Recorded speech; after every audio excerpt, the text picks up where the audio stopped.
God is good all the time. all the time. His mercy endures forever. I'm glad that we can be together tonight. As I was sharing with some of my friends, this week was a very tough week for me. I was not even sure if I'll make it today. I was just praying that it happens. Amen. So even though we are preparing the trip, we are trying to get the ticket to come here, but everything was happening actually in the thick of things. And we thank God, and it's by God's grace that we can be together tonight. Amen.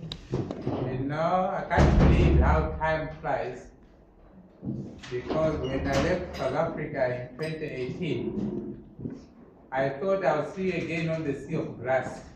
You know, I never knew I'll have that opportunity again that we can meet and see each other face to face before we meet in the New Jerusalem. But by God's providence, we can still meet, have this opportunity to encourage one another, to motivate one another, to inspire each other, and as we journey on as God's children in these last days. So tonight I just want to share more of an introduction of what I'm going to share with you during the week. We are going to touch a bit on the family economy connected to country life or country living. We are going to touch a bit on home education and home industries. And we're also going to touch on the missional entrepreneurship mindset, how to run a business as a ministry, and the ministry as a business, and how the family business and the ministry comes together.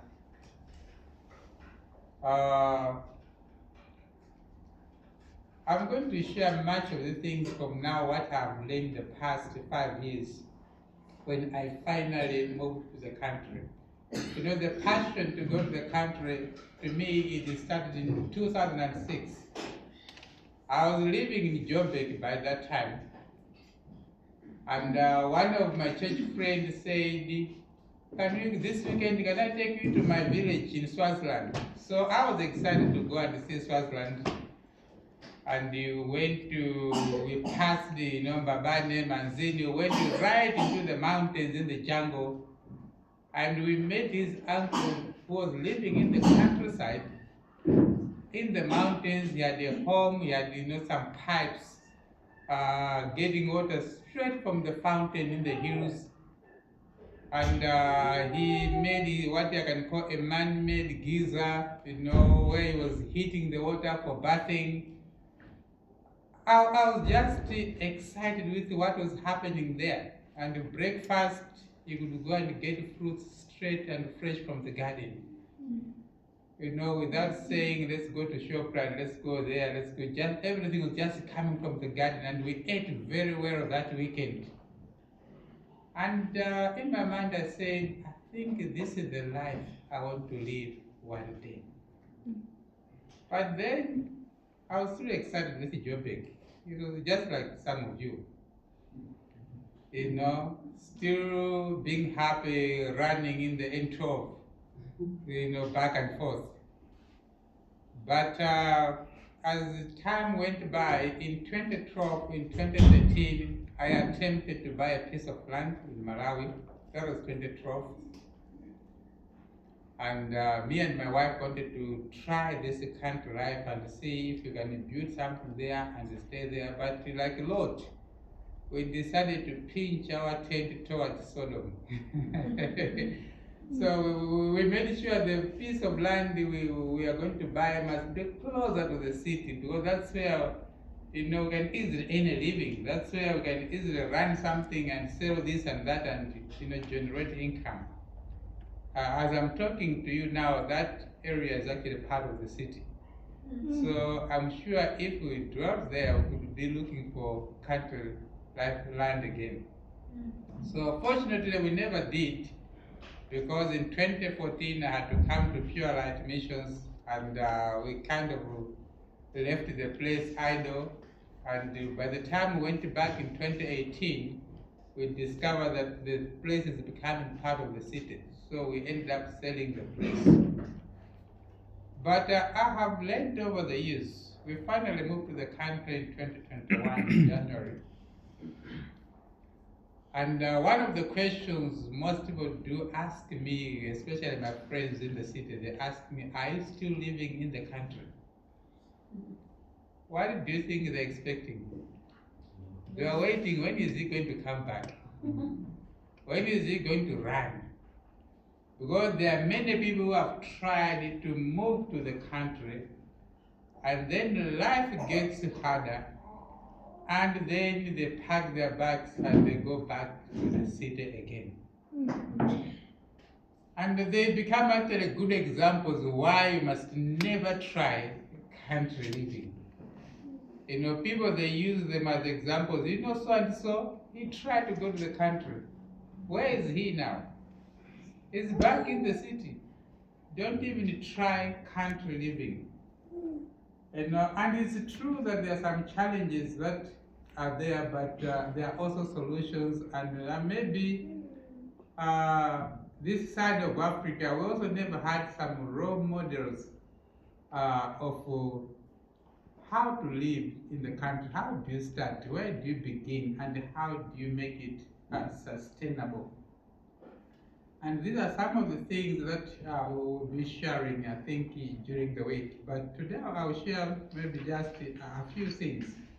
But before we go into the stories, maybe we can read in the Bible, Genesis chapter 11, Hebrew 11, verse 9, and Genesis 13, verse 12. Those of you are wearing your glasses, you can read. I've forgotten mine. Hebrew chapter 11, verse 9.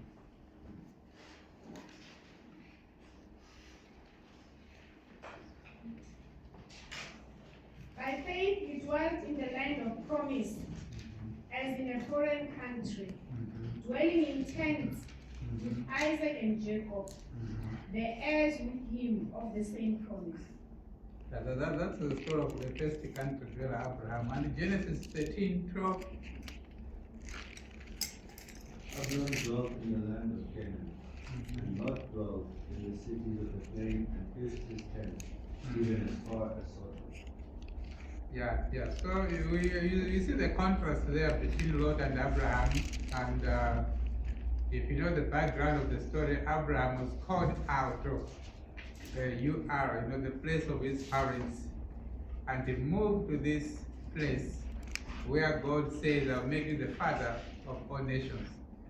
And he left his family, he left his cousins, he left everybody, and then he moved to a place where God wanted to prepare him for what he wanted to become.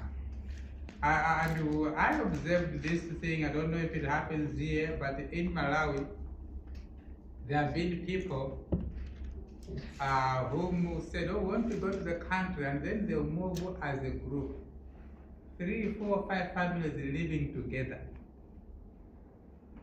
They do it like a communal living. And they'll be staying there as if they are on a camp meeting.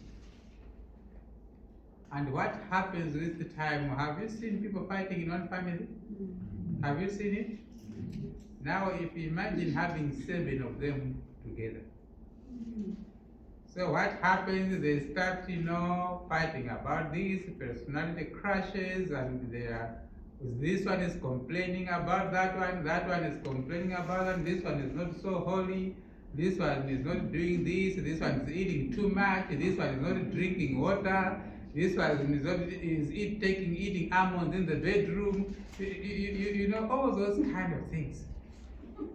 Now, instead of them becoming holier, they become even worse. than those who are living anywhere. Now, country living is not communal living.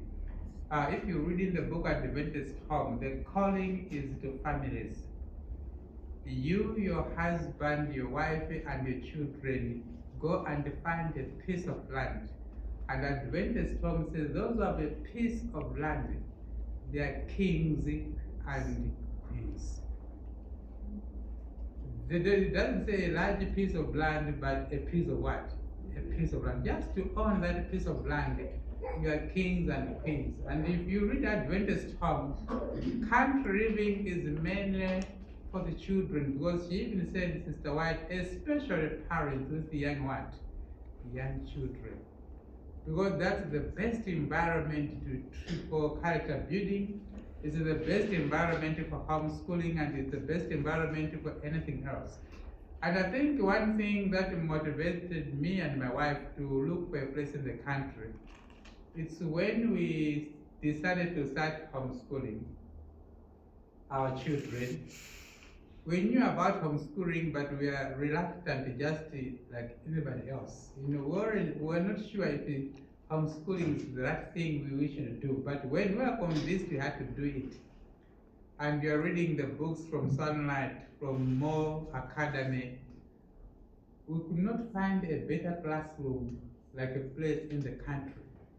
Because all the assignments, all the things that you get from those curriculums, we didn't see how we could do that in Joburg. It just needs to be done in the countryside. So that's where the conviction came that we need to move to the country. And I remember in 2017, my wife and I were fasting every Wednesday so that God can open the door for us to move to the countryside. So it's basically a place, it's more like a nest for the family. And in most cases, even better, when it is away from the influence of the close family members. Because I don't know here, but in my home country, they also prove to be a problem. They feel entitled to advise you how you should educate your children. Why are they not going to school? Because school to them is the classroom, not what you are learning. So if they're not going, they're not putting on school uniform, they're not riding the bus 5 a.m. in the morning, it means that they're not going to school, or they're not doing any school. That was the one thing I think that motivated us. We wanted the best classroom for the children, and we eventually found a piece of land where we moved and started from zero, planting one thing at a time to a level where the place looks like today. It's not the Garden of Eden, but still when we look on how we found the place and what is there now, we actually praise God. We actually say God is faithful. Because now I don't preach country living anymore in Malawi. If someone wants to know about country living, I tell them, come to my home. I take them through the garden, I show them the beehives, I show them everything, and when they're going, I make sure we pack a lot of potatoes, to baste their tires. They're driving back home. So that when they get home, they should say, I think we should also do the same thing. And most of the people who have come to our home, without even saying anything about country living, when they visit us, the next thing you hear is they've bought their own land. They just admire the life that we are living. That these guys, they are living here on the mountain. They are not paying rent, no electricity, they're not paying for electrical bills, no water bills, and they are having fruit salad from the garden. Vegetable salad from the garden. We can eat for 4 months without buying anything from the market, only maybe salt and the coconut oil and the olive oil which comes from South Africa. Those are the things that sometimes we can buy, but the other things that are coming from the garden, we can survive from our garden alone. And some of the reason why we buy it just because maybe children they want to eat something different that we don't grow, but not because they have nothing to eat. They can actually survive without money. But that thing, it's something that we have seen God's grace into it, how it even shapes the way you think, how it shapes even the mindset of the children when they see that they can be viewed as not just consumers. You know, they can be producers, not just kids who are just being fed like chickens. But they can grow their own strawberries, they can grow their own grapes. You know, we have grapes at home, and grapes now they're super expensive because the shop right in Malawi we are eating the same grapes from Cape Town. And you know, when the rand was going like this, and our currency was also going like this, the price of grapes became a top bidding lifestyle. And you find that in our garden we are eating grapes together with the birds. You know, the birds are enjoying them, we are also enjoying them. And one day we were saying, had it been we are still living in the city, we could not afford to eat the way we are eating, even with the money that we were getting at that time, which we were paid at that time. We could be forced maybe to eat only bananas, maybe only on Sabbath. And the rest of the week you pretend as if you don't like fruits. Simply because they are expensive. So that life of growing your own food and be able, today we have more than 40 fruits that we are eating from our garden. So we have fruits from January to December. Every season we have fruits from the garden. So we have papayas, pineapples, strawberries, grapes, guavas, peaches, pomegranates, all different types of bananas, sour soup, different types of mangoes, oranges, tangerines. So every season we have some fruits from the garden, that when one fruit is gone, we also have another fruit, which is in season. When one is out of season, another one is coming into season. When people come to our home and maybe they ask you use some financial help and say I don't have money, they think you are lying because of the way we feed them. How can they eat so well and they say they don't have money? But the food that we eat is actually coming from our own orchard and from our own garden. So this was actually our dream for moving to the country. We want to grow our own food, have solar electricity where you don't have to pay electrical bills, living in a humble home but where you don't have to pay rent, and having your own solar system for water where you don't have to pay bills to the city. And sometimes I don't even know that it's method. While when I was living in the city, I knew when it was method because you had to start paying everyone. You have to send money to St. David's school for the children, and you have to send to the landlord, and the salary comes in, you're just forwarding the money everywhere. By the end of that day, all the money is gone, you are remaining with 50 rands. But this time, sometimes I don't even notice it's method, because everything every day is method when you're living in the country. Every day you can harvest your fresh papayas, you can have your sugar cane, you can have your cassava, you can have your sweet potato every day. So at the end of the day, we have discovered that it's a beautiful life, but it's a challenging journey that many people are not willing to take, because it looks like you are taking a risk. And some people, they wonder, will I survive there? How easy is it going to be? Is it going to be easier? Is it going to be comfortable? Or will I run away? So maybe just giving you some idea. When we moved to the country ourselves, there were only two things that attracted us. The land had vegetation and 2 streams of water. And there was literally nothing. In a certain portion, it was like a village of some snakes. they stayed there for so long, it was like their home. They only ran away when they saw that the children of Adam have arrived. So when they started making the bricks and then they moved, I think, to the next bush. The other thing that we loved about the place is because it's not far from the Lake Malawi. We are just 6 kilometers from the lake, and not far from the tarmac road. The access was easy because we were also thinking that maybe in future we may have a small home-based blackstore center. So we wanted a place that to have easy access. Then the other thing, we wanted a place where there's network, where we can say hello, people can reach us. Because there are some parts of Malawi, maybe South Africa have network everywhere, but some parts of Malawi, network doesn't exist. So we didn't just want to go to such kind of places.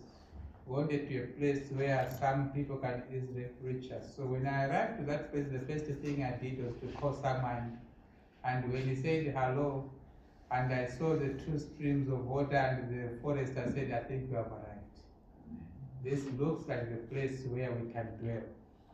So there was no access road to go there. We had to make our own road and build our own bridge to go to that place, and put a small little cottage house so that we could move quickly and do everything while we are staying there. So what I've learned over the years, why most country living moves fail. I even myself wish I knew about this before I even started our country life. But anyway, we learned a bit late and we managed to catch up with it. I learned this lesson when one day I was called to do medical missionary training, I think in 2022, in Kigali, in Rwanda. And as usual, as someone who is addicted to country life, I decided to visit some Adventists there who are doing country living. And I think I also moved to Uganda, and we did the same exercise, moving into the countryside and see how people are doing country living. The lessons that I learned there, I wished I knew them before I started my own piece of land. And this is something that you can also apply if you are already in the country or you are planning to move to the country. What I learned in East Africa, when our friends get a piece of land, like the land where we are here, whether it's 1 hectare or 2 hectares, the first thing they do, they plant an orchard. Like one family, they had 5,000 avocados. Half a hectare or more than a hectare, I can't remember. They planted it, they just buy a piece of land and the 5,000 avocados. In 5 years, those avocados managed to build a 5-bedroom house. And it also managed to build a campsite like where we are. Those avocados managed to build a true education school. And I was like, okay, this is where we're getting it wrong. We start with the pumpkins and cucumbers. We worry too much about food, but you see, this thing that you grow, the cucumber, the pumpkins, the lettuce, the what, they give you food security, but they don't give you financial freedom. Financial freedom is created by orchards. Now it clicked into my mind, why Ellen White in the book of Joel talks about orchards. Or when you're reading the testimonies about her life, went to Avondale College, you planted an orchard. Here you planted an orchard. At Solus University, they had an orchard. At Heidelberg College, they had an olive orchard. Orchards is what replaces your job. That job that you get a salary at the end of the month. It actually gives you much more than what a salary can give you. And I observed the people in East Africa, all of them, they are following the same. So even in Rwanda, You know, you find someone just planted a big orchard of passion fruit before they build the house. But when they start selling the fruits are able to build a much more decent house. Now, if you just take your pocket the money that you are left with at Nedbank, I'm moving to the country, I've got 200,000 rands. You started building the house at the window level, all the money is gone. And say, country is hard. Let me go back and look for my job again. Is my boss still alive? you remember Egypt.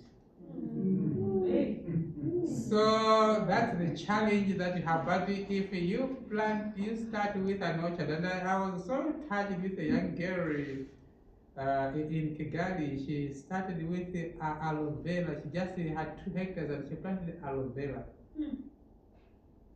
Then she sold the aloe vera gel and she managed to build a 4-bedroom house, importing solar washing machine from China, solar cooker, solar fridge, a complete home off-grid, the money generated from aloe vera.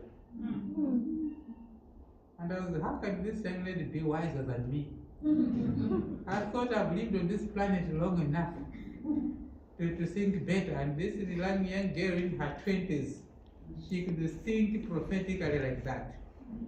So what I'm trying to say is, you know, growing potato, amazambani, and all those things are good things. They'll give you your stomach. But orchards will give you the finances to build a home and to be a missional entrepreneur. And with all these things that we were talking about, in orchards, you need to take care of them for a number of years before they can actually start giving you the profit or the finances. And this is where we miss it, the patience of the saints. Because we are a generation that is used to instant coffee.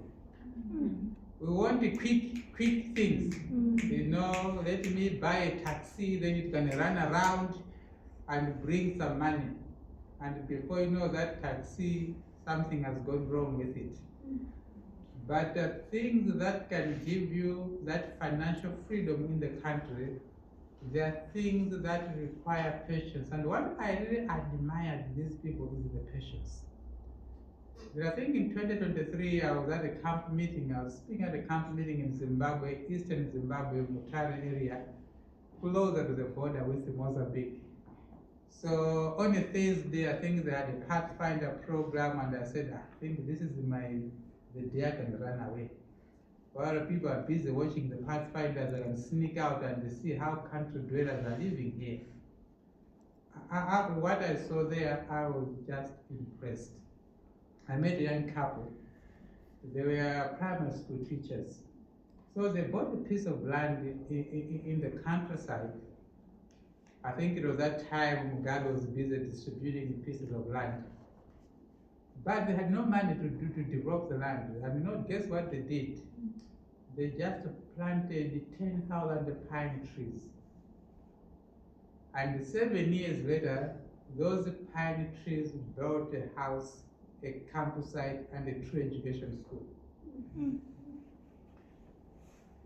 But I admired their patience, because I've never thought of waiting for anything for 7 years. And I thought it's only Jacob who did that. But I was really impressed that the people have got that patience of planting pine trees, wait for 7 years, and after 7 years they go, Zimbabwe, they're using US dollars, they made thousands of US dollars, which was enough to build a decent home, a campsite, and a true education school, and a beautiful one. And they showed me the home, the temporary home that we are staying for 7 years. You can actually cry if you see it. You ask me, were people living here for 7 years? And yet they waited patiently until they were able to sell those trees. And I think I also visited another family there in the Mutare area. I think that's the quickest one any reservation can do. They actually, it's where I got actually the idea of planting 500 plantain bananas at my farm.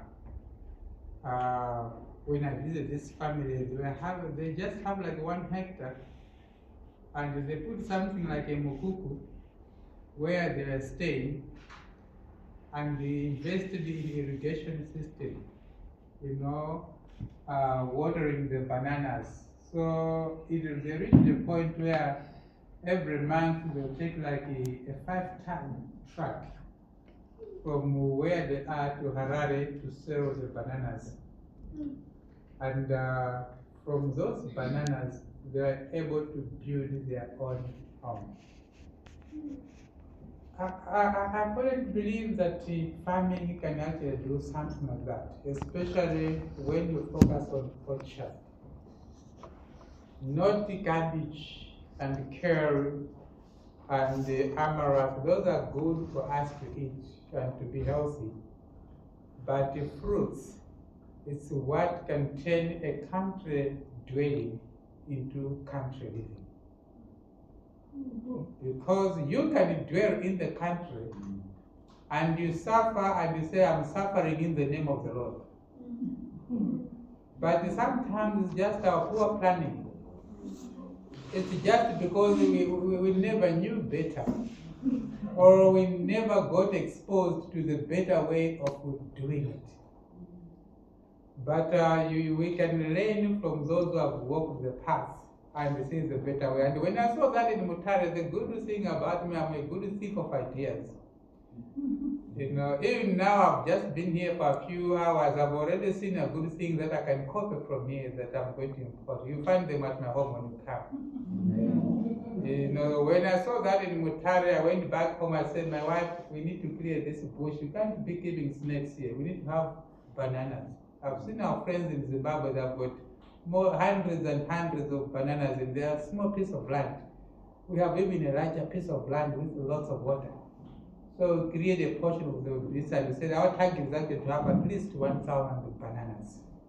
But at the moment of about 500 of them that we are eating, and I think you are coming this year. Are you coming to our home? So you can also have a share of those bananas. And we discovered that silently we inspired other families. When they saw what we are doing, they also, especially those who are living in the country closer to us, they also copied the same thing and started doing it at their home. So you can do this, so this can be done, so this is doable. So I think what you see is it impacts you more than maybe just reading from the books or watching something from YouTube. But when you see that people who are just like you, they are able to do things, you are motivated, I can also do it. And there are some words that people they use it, to glorify their laziness. They will say, we need to live in simplicity. The testimonies say we must live in simplicity. But what is the meaning of that word simplicity? Simplicity does not mean poverty. It means using less of what you have so that others can also have. So God has blessed you, you have harvested 20, 30 bags of rice. And your family can only use 10. You can use to bless others, the other 20 bags. Maybe you support those who are preaching somewhere. Maybe you support the poor. So simplicity is not poverty, it is actually using less of what God has given you, so that you can either support God's work or you want to support those who are in need. But some people, they will use those words to glorify laziness because they don't want to do anything much. So they say, I'm just living a simple life. So every month they are calling someone, can you please send me money for airtime? And people say, see, those people who have gone to the country, they are wonderful beggars. They are always begging for airtime. They're always begging for some money to buy things and money for this and money for that. But ideally, the final fruit of country life, we should be the ones who should give, the ones who should share, the ones that people can depend upon. What impressed me when I visited Mutare at the camp meeting is to see how the country dwellers supported the camp meeting. They are coming with tomatoes and cabbages and whatever from their farms and dump the food at the camp meeting. And no one can mock camp meeting when the country dwellers are living like that. But where I was moved the most, it was in Uganda. Country dwellers, they are producing more food. That at one church where I visited, the elders have to make a decision that only one family should bring food for the whole church on Sabbath.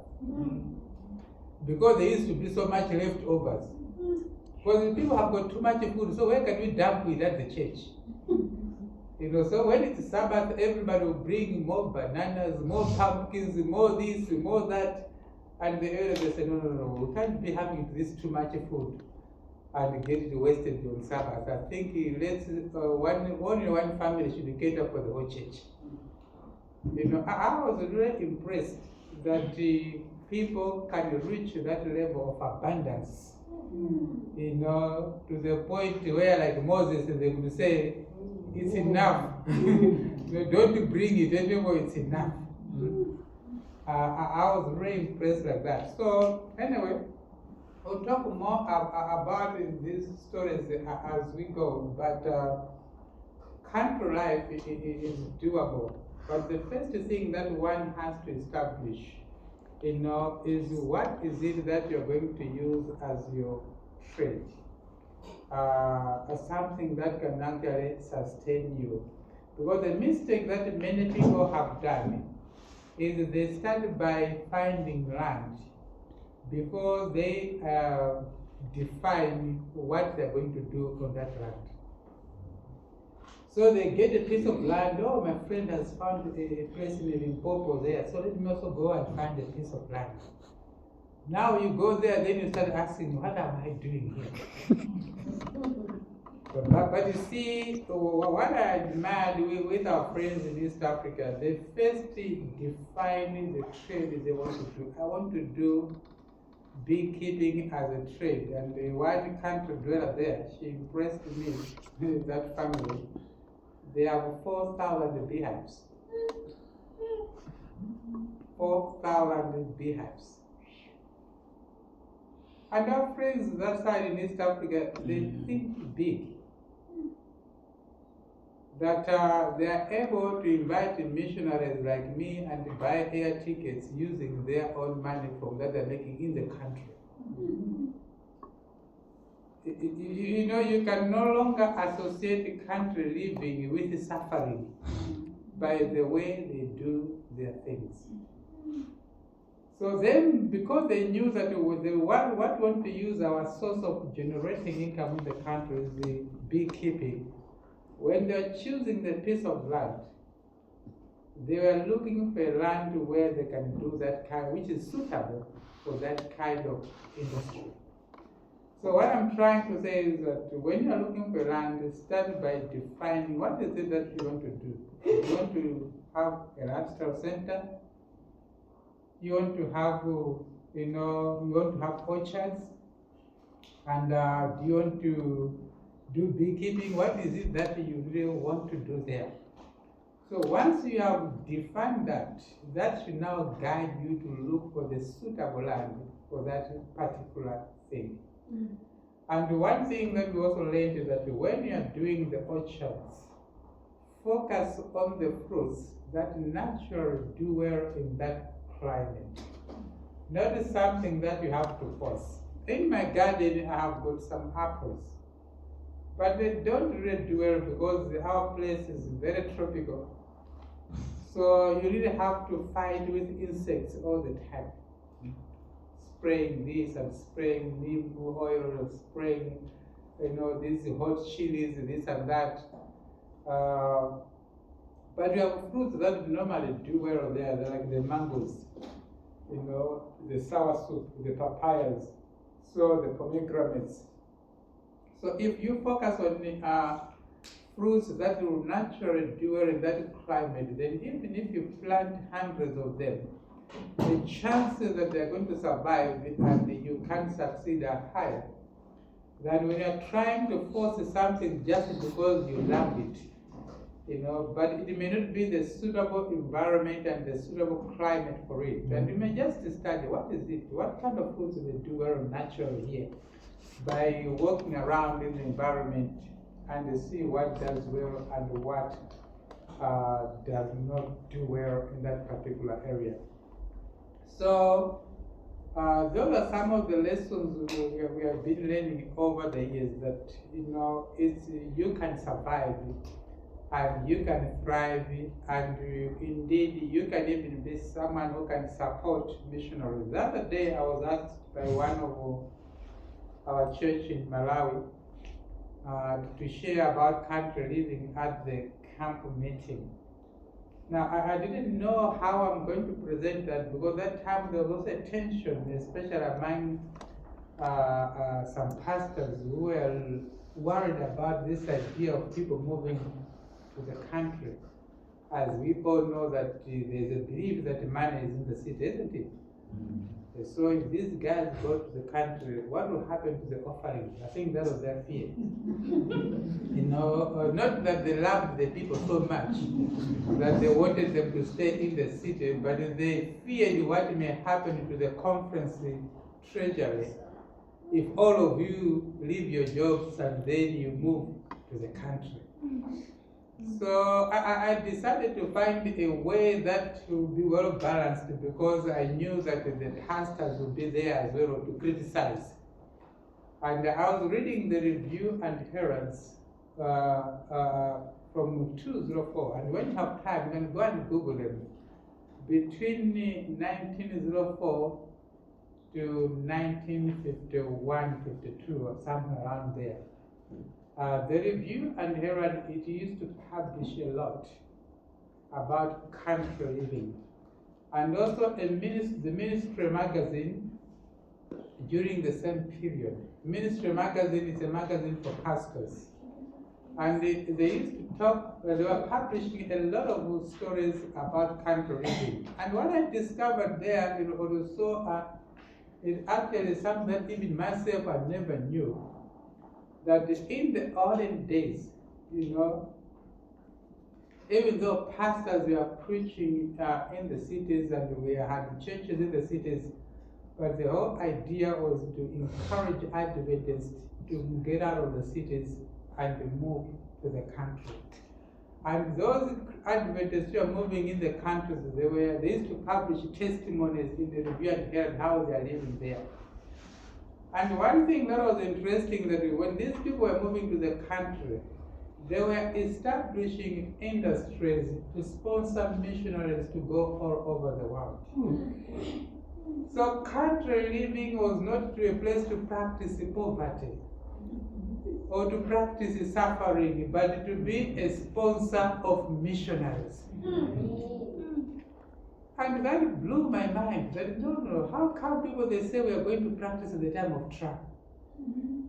Can you really practice at the time of trouble? Such as never was. Something that has never been there, how can you practice it? Even if you read in the Bible, you never hear that Daniel was going to the zoo to practice to walk with the lions, so that one day when he found himself in the lion's den, he'll know how to survive. Because that was a time of trouble such as never was for Daniel. You don't hear about Daniel, Meshach, and Abednego, they were jumping fire. Jumping fire.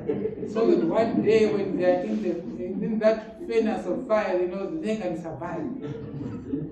The time of trouble that is coming ahead of us, and it's coming very soon, it's not something that you need to practice. We need to be sanctified. We need to be sealed by the seal of the living God. So what we are practicing is not the time of trouble. What we are learning is the character of Christ. Amen. It's what prepares us to stand on that day of time of trouble. But at this time, God is expecting you and me to be country dwellers who can finance those who are preaching the three angels' message. So that the three angels' message can be spread everywhere. And I was moved that the country living during the time of Mr. White was not a hiding place.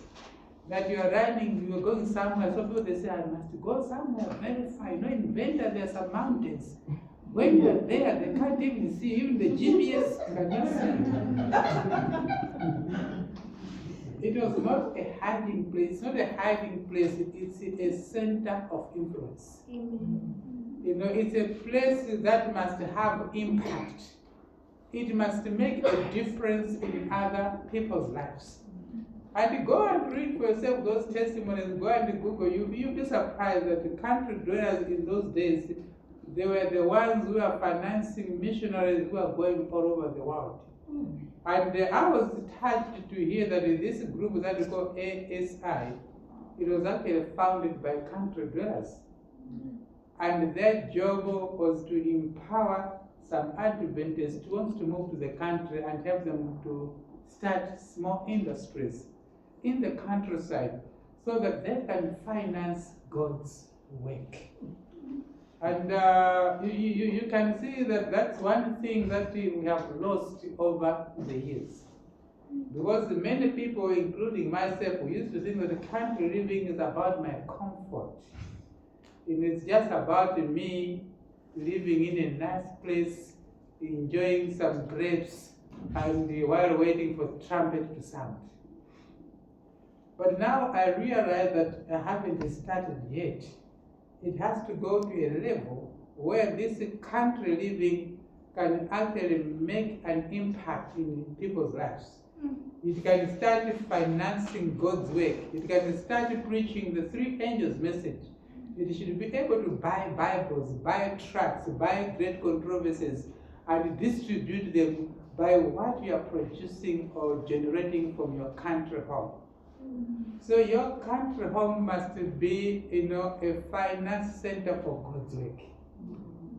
And that must be the vision. Now, can you do that just by having 2 trees of papaya? No. Because the people, that's what they do. They plant 2 trees of papaya and they put it on status.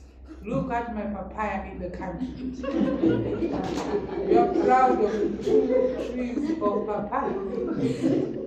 Which work are you going to finance with those 2 trees of papaya? You just have 1 apple tree at the corner of your bathroom. And you take the picture, zoom it on status. Behold my country.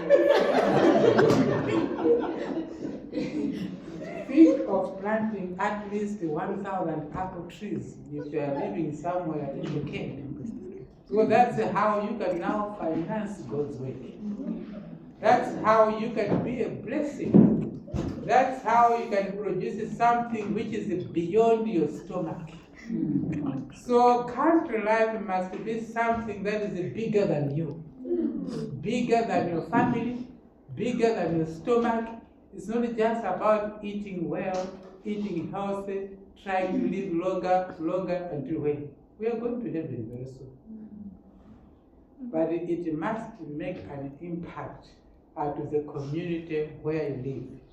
So you must have different types of ministries that you can do there in the countryside. We have tried to do a few things at our home, and I hope by God's providence we may do even more. My daughters, they have started their own ministry. They call it Bright Lights. They invite some girls in the village and they teach them different skills. My daughters are teenagers now, 17 and 15, the older ones. The last one, she's 7. So these 2 girls, they are the ones who are very active in that ministry. They teach them how to, different ways of what they can do with cassava. Like where we are, the villagers, almost everyone has cassava. But for them, they just know how to eat a pap of cassava. So my daughters will teach them how to make bread, how to make samosa, how to make pizza, how to make so many things with the tapioca flour. And it's a one way of also how they do Bible studies with them, introducing them to the Word of God.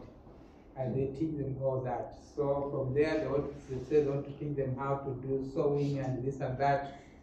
So those kind of ministries are some of the things that you can do in the community. When I was a little boy, we used to have a chorus in this church. It was saying that, you may not go into other countries as a missionary, but you can brighten the corner where you are. Remember that chorus? Mm-hmm. Yeah, so even in that community that is surrounding you, you can do a number of things. So my wife and I have also done this thing that some of you know, it's called the Farm Stew program, teaching the villagers a new start, but in a practical way, showing them how they can grow their own food, make some home remedies, and then you blend it with the Word of God as a way of proclaiming the everlasting gospel. So even though you may not be on the pulpit in the church, but through medical missionary work, country life, and trade education, you can brighten the corner where you are. One last thing that I would like to share this evening is that one thing that I've learned, both from experience, from observation, from seeing how other people are living in their country life, country living, true education, or what we call homeschooling, and medical missionary work, these three things, you can't separate them. It's like a tripod, they actually go together. And they are actually better when they are done together. And we are going to see during the week, as I'll be explaining some of the things on what we are now learning, especially now that our children are growing up. When they are little ones, it's very easy, just teach them how to read, to write, this and that. But when they are becoming teenagers, that's where homeschooling becomes challenging. Is that true? Anyone here who is homeschooling a teenager? Am I the only one? You see, it becomes really very challenging, and we'll share you some of those insights that we have learned and that we have seen to be a blessing. And eventually, we also discovered that there are actually some Adventists, around the world who are actually following the same method, which is proving to be a blessing. But these three things can't write true education and medical missionary work. They actually go together.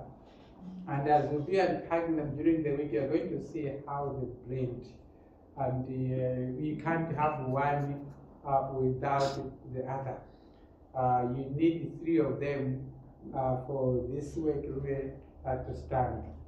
So yes, maybe before I close, there may be some comments from the group.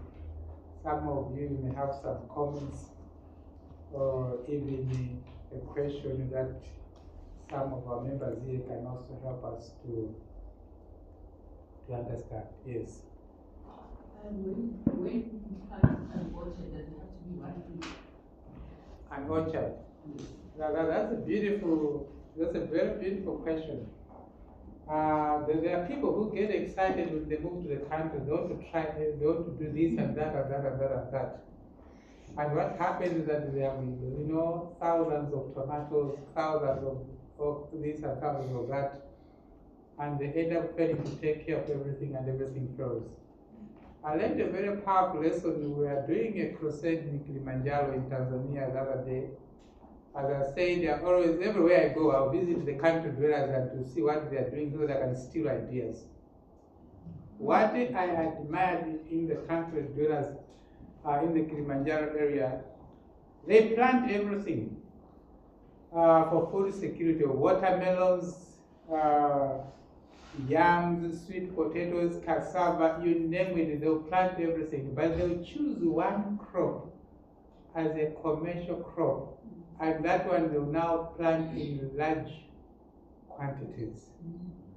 And they'll take care of it the same way you take care of your job.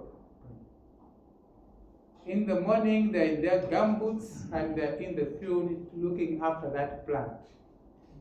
And I discovered that when people follow that method, they succeed.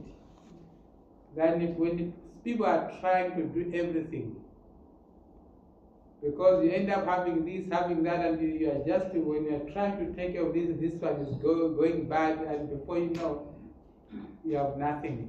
While for food, you don't worry. If the gymnast didn't do well, you eat the beans. Like at our garden, we plant so many things. There are some things they don't do well, but there's always something to eat. Because it's not commercial. It was just for you to eat. So you find somewhere you planted some eggplants and they didn't do well, but the okra did well. So you eat the okra. And so, okay, you find out why the eggplants failed, you learn a lesson, and the next time doing better. So choosing one is better. Another comment or question?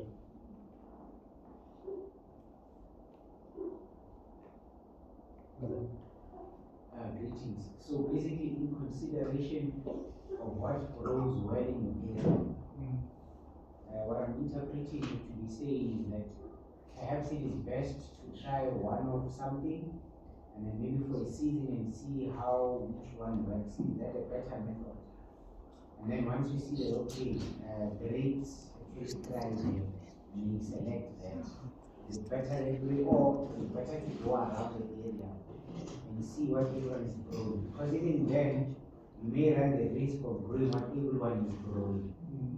So would you perhaps recommend that it is better to plant maybe one of each or two of each of the things that you like for your consumption while you observe as to what it is that may be thriving in that area? Well, yeah, it may be a longer process, but sometimes you can consult people working in the Department of Agriculture. They can easily guide you.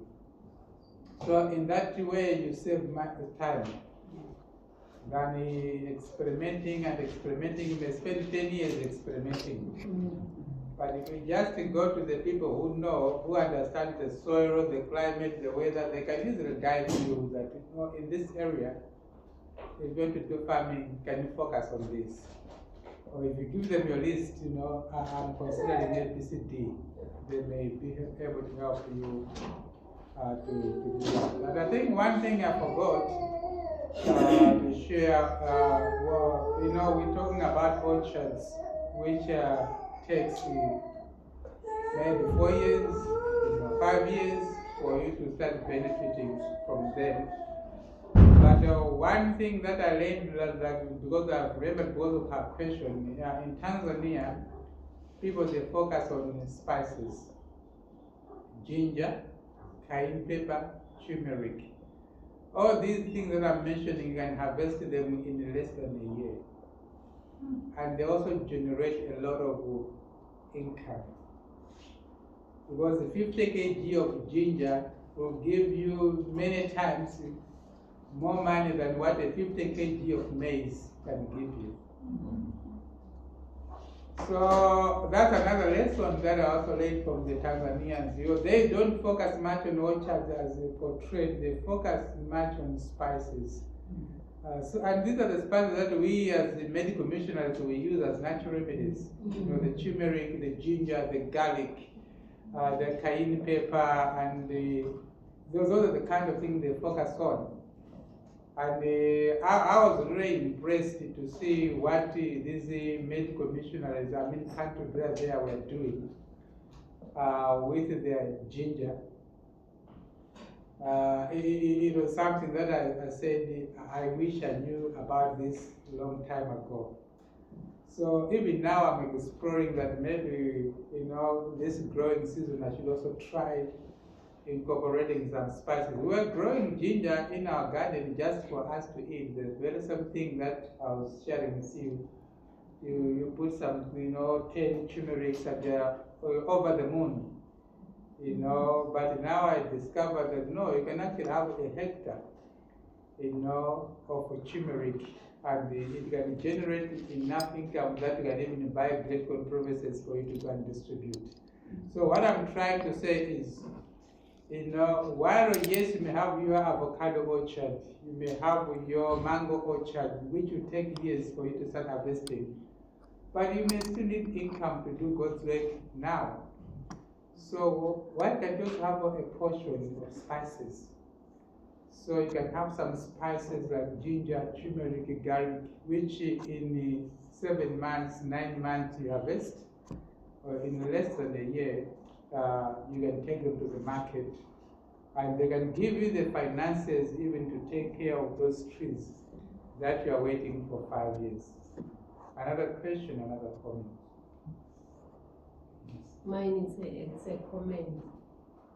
I've discovered that if you want to facilitate the growing of fruit trees, it is best to buy the grafted ones. Because the grafted ones, even though they will be small, because they're grafted, but you'll find them already having some flowers. They will be flowering already. So if you plant them this year with those flowers, they will not do well. But following year, going onwards, they will be giving you some fruits. Yes. And if you're also doing the LNG white way, I'm sure maybe Brother Joseph shared about that. If you do them LNG white way, you plant the tree LNG white way, they can start giving you fruit much quicker. And the grafted ones, yes, they can actually do wonders much quicker. They can reduce the 5 years to 2 or 3 years. Yeah. Any other comment?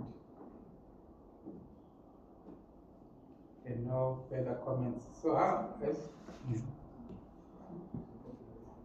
So when it's like a massive scale of land, does that mean that you have to hire people to come and work with you to use 1,000, 10,000 trees? How That's a very, very good question. There are people who believe that when you move to the country, you don't hire anyone because you have to practice at the time of trouble. But remember, Abraham had employees. So in as much as the manual work is relevant for you, you have to get involved, you have to be hands-on. But it does not mean you cannot employ extra hands. So I at home, myself and my children and my wife, we all work in the garden. But we also have 4 boys that we have employed who help us to take care of everything. Because we can't be in the garden the whole day, that's number one. We have other things to do. We have homeschool, we have missionary work, we have this home-based wellness center. Sometimes we have guests that we need to who can take care of. So we can't be in the garden all the time. But we have boys who are always there from morning to sunset. So when you have a piece of land, don't be scared to hire people. It's not a sin. But don't deny yourself that opportunity of also being hands-on. Because some people, they may also become over-dependent. Like the way we do with our garden boys in the cities. They take care of our garden, making it beautiful. We don't even know what they're doing. But in a country lifestyle, you should be the one who knows what needs to be done. You should be the one, who to put the gumboots and walk in the garden and know how to do this, whatever needs to be done there. Don't be on the background, on the consuming side, or on the testing side. Are the fruits ready?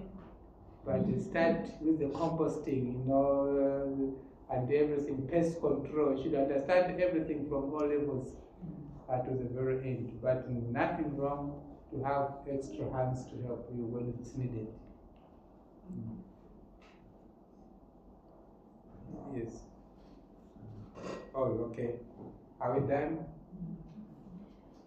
All right. I think for tonight we are going to stop there. I think then from tomorrow I'll just trying to We'll give you a kind of a nice breaker, an introduction to what you want to talk about from tomorrow. But from tomorrow, we'll be going into more detail on topic by topic, so that by the end of the week, we can have the tools that we need to have a successful country home, homeschool, and missionary work. One last question I forgot to ask. How many of you already have a piece of land in the country? You are not staying there, but the land is there. Okay, good. How many of you are praying for a piece of land in the